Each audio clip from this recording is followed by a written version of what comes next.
ابن عباس رضی اللہ تعالی عنہ نے وضو کیا تو اپنا چہرہ دھویا، اس طرح کہ پہلے پانی کے ایک چلو سے کلی کی اور ناک میں پانی دیا، پھر پانی کا ایک اور چلو لیا، پھر اس کو اس طرح کیا، یعنی دوسرے ہاتھ کو ملایا، پھر اس سے اپنا چہرہ دھویا، پھر پانی کا دوسرا چلو لیا اور اس سے اپنا داہنا ہاتھ دھویا، پھر پانی کا ایک اور چلو لے کر اس سے اپنا بایاں ہاتھ دھویا، اس کے بعد اپنے سر کا مسح کیا، پھر پانی کا چلو لے کر داہنے پاؤں پر ڈالا اور اسے دھویا، پھر دوسرے چلو سے اپنا پاؤں دھویا یعنی بایاں پاؤں۔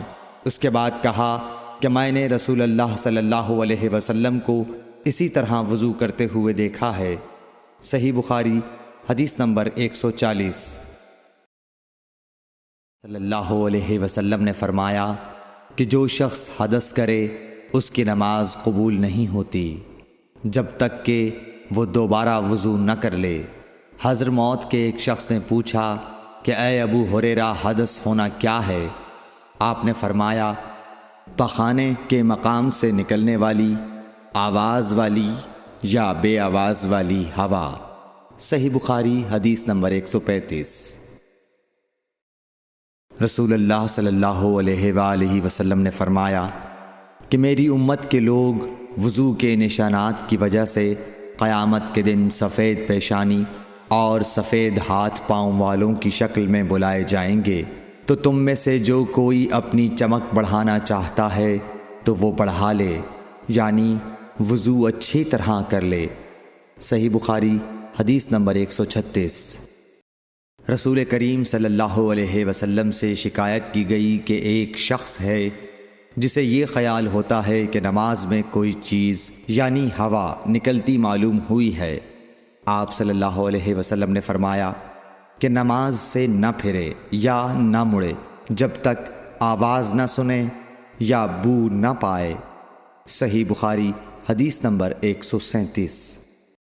نبی کریم صلی اللہ علیہ وسلم سوئے یہاں تک کہ آپ خراٹے لینے لگے، پھر آپ نے نماز پڑھی، اور کبھی راوی نے یوں کہا کہ آپ صلی اللہ علیہ وسلم لیٹ گئے پھر خراٹے لینے لگے، پھر آپ صلی اللہ علیہ وسلم کھڑے ہوئے، اس کے بعد نماز پڑھی۔ پھر سفیان نے ہم سے دوسری مرتبہ، ابن عباس رضی اللہ تعالی عنہ کہتے تھے کہ ایک مرتبہ میں نے اپنی خالہ ام المومنین حضرت میمونہ کے گھر رات گزاری تو میں نے دیکھا کہ رسول اللہ صلی اللہ علیہ وسلم رات کو اٹھے۔ جب تھوڑی رات باقی رہ گئی تو آپ صلی اللہ علیہ وسلم نے اٹھ کر ایک لٹکے ہوئے مشکیزے سے ہلکا سا وضو کیا۔ عمرو اس کا ہلکا پن اور معمولی ہونا بیان کرتے تھے، اور آپ کھڑے ہو کر نماز پڑھنے لگے تو میں نے بھی اسی طرح وضو کیا جس طرح آپ صلی اللہ علیہ وسلم نے کیا تھا، پھر آ کر آپ کے بائیں طرف کھڑا ہو گیا۔ اور کبھی سفیان نے ان یسارہ کے بجائے ان شمالہ کا لفظ کہا، مطلب دونوں کا ایک ہی ہے۔ پھر آپ صلی اللہ علیہ وسلم نے مجھے پھیر لیا اور اپنی داہنی جانب کر لیا، پھر نماز پڑھی جس قدر اللہ کو منظور تھا، پھر آپ لیٹ گئے اور سو گئے حتیٰ کہ خراٹوں کی آواز آنے لگی۔ پھر آپ کی خدمت میں مؤذن حاضر ہوا اور اس نے آپ کو نماز کی اطلاع دی۔ آپ صلی اللہ علیہ وسلم اس کے ساتھ نماز کے لیے تشریف لے گئے، پھر آپ نے نماز پڑھی اور وضو نہیں کیا۔ سفیان کہتے ہیں کہ ہم نے عمروں سے کہا، کچھ لوگ کہتے ہیں کہ رسول اللہ صلی اللہ علیہ وسلم کی آنکھیں سوتی تھیں، دل نہیں سوتا تھا۔ عمروں نے کہا، میں نے عبید بن عمیر سے سنا، وہ کہتے تھے کہ انبیاء علیہ السلام کے خواب بھی وہی ہوتے ہیں۔ پھر قرآن کی یہ آیت پڑھی، میں خواب میں دیکھتا ہوں کہ میں تجھے ذبح کر رہا ہوں۔ صحیح بخاری حدیث نمبر 138۔ رسول اللہ صلی اللہ علیہ وسلم میدان عرفات سے واپس ہوئے۔ جب گھاٹی میں پہنچے تو آپ اتر گئے۔ آپ نے پہلے پیشاب کیا، پھر وضو کیا اور خوب اچھی طرح نہیں کیا۔ تب میں نے کہا، یا رسول اللہ، نماز کا وقت آ گیا۔ آپ صلی اللہ علیہ وسلم نے فرمایا، نماز آگے ہے، یعنی مزدلفہ چل کر پڑھیں گے۔ جب مزدلفہ میں پہنچے تو آپ نے خوب اچھی طرح وضو کیا، پھر جماعت کھڑی کی گئی۔ آپ صلی اللہ علیہ وسلم نے مغرب کی نماز پڑھی، پھر ہر شخص نے اپنے اونٹ کو اپنی جگہ بٹھایا۔ پھر عشاء کی جماعت کھڑی کی گئی اور آپ نے نماز پڑھی، اور ان دونوں نمازوں کے درمیان کوئی نماز نہیں پڑھی۔ صحیح بخاری حدیث نمبر 139۔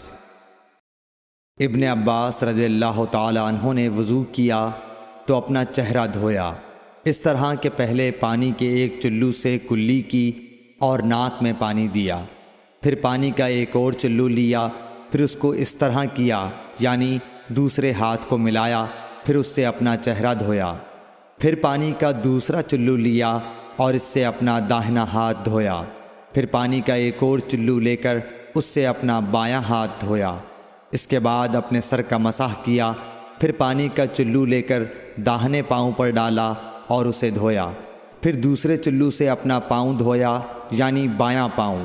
اس کے بعد کہا کہ میں نے رسول اللہ صلی اللہ علیہ وسلم کو اسی طرح وضو کرتے ہوئے دیکھا ہے۔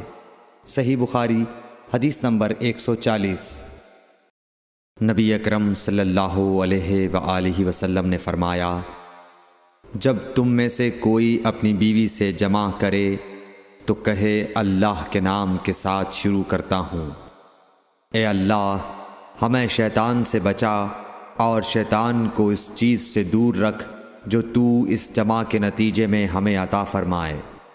یہ دعا پڑھنے کے بعد جمع کرنے سے میاں بیوی کو جو اولاد ملے گی اسے شیطان نقصان نہیں پہنچا سکتا۔ صحیح بخاری حدیث نمبر 141۔